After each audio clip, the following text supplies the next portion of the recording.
feature on Taking the Mikel, as if we haven't got enough features on the show. I'm just trying to spice it up, don't we? Yeah, spice it up. Essentially, you're trying to piss off more people, is what it is, John. Right, so we're going to rate Chelsea's players after their 1-0 win at the Vitality Stadium against Bournemouth this weekend. 1 to 11, John. Yes. We're going to start with the goalkeeper. Yes. A man that we've both criticised. Yep. I'll be honest, we have. We've been rather critical. Rightly so, yeah. Of Robert Sanchez. You've said, listen, he ain't a better check. I don't think anyone would say he is, but he had a bloody good game at the weekend. He did. 7 saved the penalty. So, give me your rating. I've got my rating for Mr. Sanchez. Robert Sanchez, I thought he played really well. Saved the penalty, obviously. Kept us in the game. I think without his saves, I think the game would have been 1 or 2-0 down. So for me, I will give Robert Sanchez. I've got my. I will go a 7. I've got 9. 7 saves a penalty.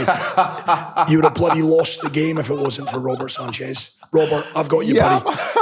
He's the hardest taskmaster you're going to bloody meet. I've got you. 9. 7 is well deserved, though. I mean, he played really well, but yeah, I think 7. 7. All right, John. Okay, I'll bow to you. I've gone a bit heavy. Robert, I'll look forward to that 100. Yeah, you've gone a bit heavy there in the post. Right, Axel Disasi. Again, another player that you've been quite critical of. In it right back, no Reece James, no Malo Gusto. He was hooked after an hour. Didn't have the greatest of games, in truth. Yeah, didn't. But I'll definitely say it wasn't not his position. So I probably will be a little bit critical of him there because not his natural position. So was also a difficult night as well. So. Given the fact, John, you've given us 7 to Sanchez, I'm expecting this to be like a 3.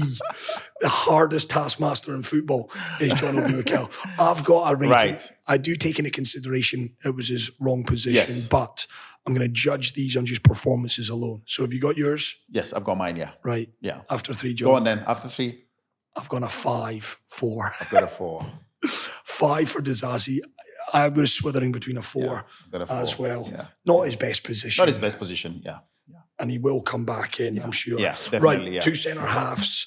Let's start with 2 centre halves, yeah. Wesley Fofana. Didn't have one of his best games, but started the season well. Again, one of the difficult nights that we will have, these games.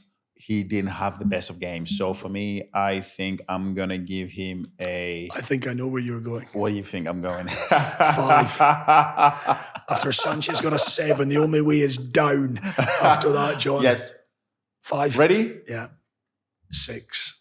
So there's a trend emerging. 6. And to be honest, I'll save a bit of time. I didn't think Levi Colwell... I thought Bournemouth created a lot of chances. I'd actually say Colwell and Disasi. Colwell and Fofana. Right, okay. 6. Yeah. No, I thought... That would. I just think that, Bournemouth did have a lot of joy. I'm with you. I think Fofana and Colwell are the future. I think they're the future, yeah. You can see they're forming a good partnership there. Yeah, but it was a difficult more games, more seasons, I think, together. Yeah. Colwell, what are you giving Levi him? Colwell, I'm going to give him a... Come on then. 6. Yeah. I thought he played Better well. of the 2. Yeah. He was driving out with the ball and trying to make things happen, which was good, and defended really well as well. So yeah, a 6 for him. Left back Marc Cucurella, who was, fair to say, a player who, in the early stage of his Chelsea career, 65 million quid is going to do that, but he's turned around the support. He's turned the corner around. Yeah, amazing in the Euros for Spain. Yeah, he's carried that form through. Yeah, what did you think of him? I am also going to give him a 6. I've gone 7. For Marc Cucurella. 7 for him. I just thought he was solid enough. And maybe I'm being blinded a little bit by the fact that I like the fella. Yeah. I like him. There's something about Marc Cucurella. Yeah, there's a little bit of spiciness in it. Yeah, and that's what we need. Yeah, toughness and somebody who's trying to make things happen, So we do need that. Midfield, Moises Caicedo and Renato Veiga. No Enzo Fernandez, of course. So Renato Veiga, the big Portuguese, playing in midfield alongside Moises Caicedo. I'll start with Caicedo. You know my thoughts on him, John. I'm a big fan. Big fan, yeah. Where are we going ratings-wise? I am going to go with a 7. We finally agree look at that. Wasn't spectacular. No, it wasn't spectacular. But That's what you get playing in that position. That's what we all got. And that's what we got. That's what we got always. The criticism. We didn't get the credit that we deserve. But that's something that Moises knows. I'm sure he knows that. When you play in that position, you will not get the limelight. You have to deal with it. Yeah. You have to deal with it. Agreed. Right, what about big Renato Vega? I knew very little about this young man. Me too. When he joined the football club. Yeah. A first start for him in the Premier League alongside Moises Caicedo. How did you think he did, John? I think he did all right, to be honest. I think he kept his cool. Every time he had the ball, he was very, very confident on the ball. Didn't do anything. Set the world on fire, No. but, played okay. Again, on a difficult night where, the Bournemouth were all over us, on top of us. So for me, I thought he played okay. Okay. Rating? I am looking for it. I'm going to go with a 5. 6 for me. So we've only got that one that we agree on. 7 for Caicedo. Yeah. I'm going for 6 for Renato. And then we get to the top end of the pitch, John. Yes. Pedro Neto, Cole Palmer and Noni Madueke started. Let's start with Pedro Neto, if we can. He was hooked at half-time. It was a bit of a difficult night for him. It was a difficult night, in all honesty. He's someone that... His bags of pace, he's really direct. He likes wide open spaces. The Vitality's a tough little place to go. Yeah. What did you make of his performance overall? No, like you said, it was a difficult night for him. Didn't play that well. Didn't play well at all. So, got hooked at half-time. So, well deserved. It tells you all you need to know. Tells you. So with that in mind... I'm going to go with a 5. I'm being a bit harsher. I'm going 4. Hooked for good reason. Wasn't doing what he needed to do. Sorry, Pedro. Yeah. Sorry. Just in case these players watch this. Don't take it personally. Okay? Right, that's Pedro Neto. Cole Palmer, who, listen, can do no wrong or has done no wrong. In a Chelsea shirt. He was quiet. But we still have to be honest and judge him on the game. He was quiet. Yeah. You're as good as your last game, mate. Exactly. Yeah. So with that in mind, what have you got for Cole Palmer? I'm going to go with a 6. Me too. 6 for Cole Palmer. Better nights and better days to come. Definitely. For Cole Palmer, just not at his best. And then the other one, Noni Madueke. Understandable, obviously. He's not going to play well in every game. And he's been so bloody good. He's been so bloody good, exactly. Forgive him for we still have to be honest and judge him on the day. All right, Noni Madueke hooked after an hour for João Felix, coming off the back of his last away performance against Wolves, where he got the hat trick. Yes. Noni Madueke, John. Has started the season as well really well, so I'm going to go with a 6. I'm being a bit harsher. 5 for Noni. I just think with the attacking players at their disposal now, these players need to raise their game. They do. Be in with a chance of starting. Yes. And Noni was on the periphery. Him and Pedro, I didn't think played well. It's got to be honest. Right, we've done our forward 3. Now we get to the man, John, and you're not allowed to say 0 for this fella.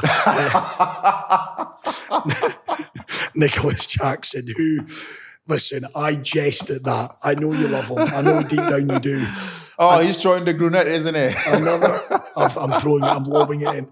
Another frustrating night. Frustrating night. But listen, again, difficult night for the whole team. Yeah, fair. We're not going to sit there and single him out. Like we have said, the team didn't play well. He didn't play well at all. But still has to be judged on the night. And for me, I have to be always as honest as I always am. So I'm going to go with a 6 for me. 5. You're a hard taskmaster. If one of us has played professional football and you can tell who it is. I'm looking at this game through a different prism compared to John. So 6 for Nicholas Jackson. Yes. And then the substitutes. Let's get to Jadon Sancho, brought on at the break for Pedro Neto. Yeah. And it was the Jadon Sancho. Did everything we want to see from our wingers. Came on. Positive the whole time it was on the pitch. Very, very positive. Always want to take players on. Always want to create chances. Played with a lot of freedom, enjoyed himself. That is the Jadon Sancho we want to see. Of course, he's not going to play well every week. But if like I said, if I can get 10 of these performances or 15 of these performances in this season, I'll take him. Right. So for me, I will give Jadon Sancho, obviously won the man of the match as well. He did. Should have been Robert Sanchez, though. Bear that in mind, John, when you pick Right. this. You ready to go? Yeah. A 9. An 8. Yes. For me, he only played 45 minutes. Yes. Yeah, I was going to go 10, but he only played 45 minutes. So. I've given him an 8. You can see where I'm going with this. The other fella that clambered off the bench and ended up being the match winner, Christopher Nkunku. There is absolutely a player there. It's about getting that man back match fit. Yeah. Because he has got the quality. He does. He played wide left against City on the opening day. That's not his position. I want him central. I want him in and around the box. But then we have Cole Palmer there, don't we? True. So that's again, play him as a false 9. Potentially. Yeah. Sorry, Nicholas. Right. What have we got, John? What are you giving? Christopher Nkunku, I'm going to give him a... Yeah, me too. 2 match winners, get an 8 because, of course, yes, they impacted the match, but they were only on the field for a short space of time. So that tells you my man in the match would have been Robert Sanchez. Tells you that, yeah. You're not wrong with that. I mean, listen, like you said, we've criticized him on the pod when he hasn't played well, but he did play well against Bournemouth, and that's why I think I've given him a 7, well deserved. Gave him his flowers, when he's due. So let's hope for same performance or even better. 2 players still to give. João Felix, who came on in the hour mark, a player that's still finding his feet. We know the quality of him. Yeah. Came on, was okay. What kind of rating are we giving João Felix? Again, I expect a lot from João Felix coming back now permanently. He's been at the club before. He knows didn't work out really well, so he should know the standard that is expected from him. So he needs to, start putting in those performances. So for me, I'm gonna give him a. I'm being a bit harsh, I think. Are you being a bit harsh? I think so. All right, I'm gonna give him a 6. I'm giving him a 5. Came on, looked lively, but didn't look lively, yeah. Right, and then the last one, Tosin Adarabioyo, of course, summer recruit from Fulham, brought on to shore things up. He was brought on for Axel Disasi. As I said, on that hour mark, Disasi a little bit kind of uncomfortable out in that right back position. Tosin came in, did okay. Rating? He did a Tosin, didn't he? 4 for John. Yeah. I've gone 5. Substitutes, they get half an hour. Listen, he came on a half an hour, just to show things up, and he did exactly what he was brought on to do. So there we go. And the manager, what do you think about all his Enzo, tactics? What do we rate him? Have you got a rating for him? I've got a rating for him. This is the rating that you just give a John Obi Mikel. I should give you a clue, John. I thought, he picked the right team and, of course, made the right changes at the right time, which is something, I give him credit for that. So, maybe I'm being a bit harsh with this rating. Yeah. So I will give him a... I'm sticking with it. 7 for me. You're only giving him an 8 because of his substitutions, aren't you? Because of substitution. And it was a perfect time to do it. I'm maybe being a bit harsh. I take that point for an 8. Substitutes are a key part of the game. I just think, though, you did ride your luck. It is. And that's something we criticize, obviously, at the Euros, Gareth Southgate. Yeah, substitutions. Substitutions are key, You have to know the right time and exact time to make them. 8 is probably on the money. I've given him a 7. A 1-0 win, 3 points. Not vintage, but a win is a win. Chelsea march on. West Ham up next. So over the piece then, you're the hard taskmaster and I'm the one that still loves Robert Sanchez. Do you agree with our scorecards? You were ripping them in the episode, these scorecards, but I think players are going to take notice of what you were saying, John. Forget journalists. It's what fellow players think. Listen, I want them to see this and try to prove us wrong next game. Absolutely.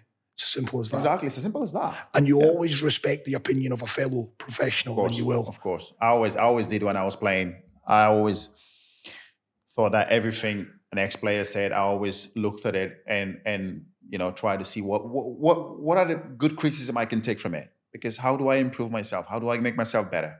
And there's nothing wrong with that. There's nothing wrong with constructive criticism. Of course there is. It's part of the game. Forget these. No one cares about mine. It's all about his. We'll rate them again. West Ham against Chelsea next weekend. Come on, you Blues.